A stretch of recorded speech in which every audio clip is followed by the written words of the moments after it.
Testing 3, 2, 1. Hello everybody. We are going to be going through what is in Unit 2. And to start with, this is covering Chapter 3, so you are going to want to study the PowerPoints and also read the textbook. The textbook is linked in here and also here below. And so this particular chapter is on table creation and managing tables is what we're going to be looking at.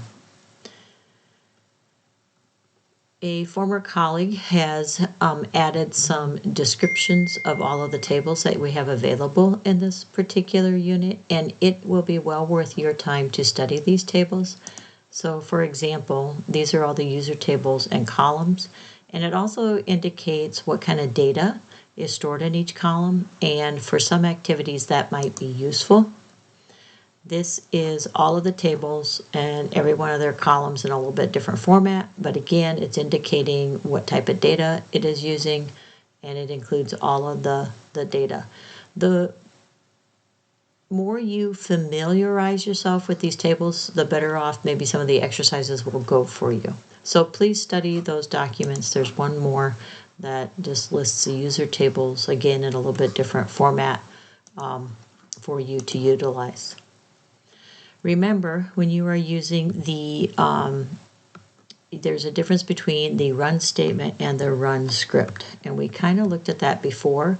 The large green arrow runs just a single statement, but this little icon with like a little paper with it runs an entire script. And so you're going to want to be able to run an entire script versus running a statement and know the difference between them. There's also a reminder for turning on the line numbers, okay? So it is useful for debugging to turn on the line numbers, so please take a look at that document for how to turn on the line numbers. It's pretty good in terms of the steps, and you may have already done that from the previous unit.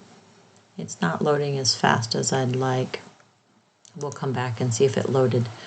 Then in this particular unit, you are going to do the Chapter 3 hands-on assignments at the end. And remember, I suggested maybe look at those exercises. So go to your ebook, and before you read and before you go through everything, I would probably recommend that you just glance at what are the exercises going to be asking me.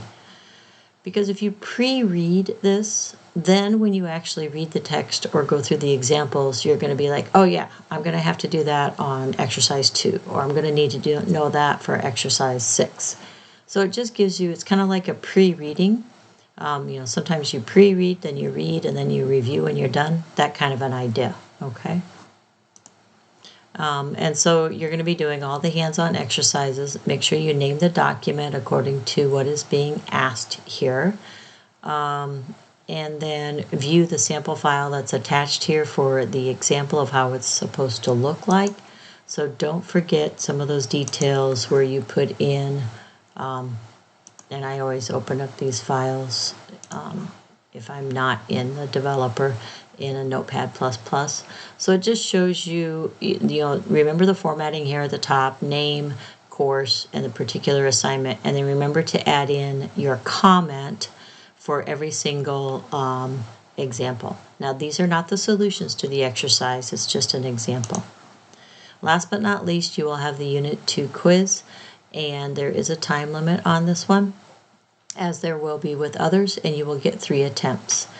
If you want to have the review answers available to you to the questions that are in the textbook, why don't you let me know? Those haven't been uploaded to this course, but I'm willing to look into that and get those uploaded for you. That is your overview of Unit 2, so good luck, and please reach out if you have any questions.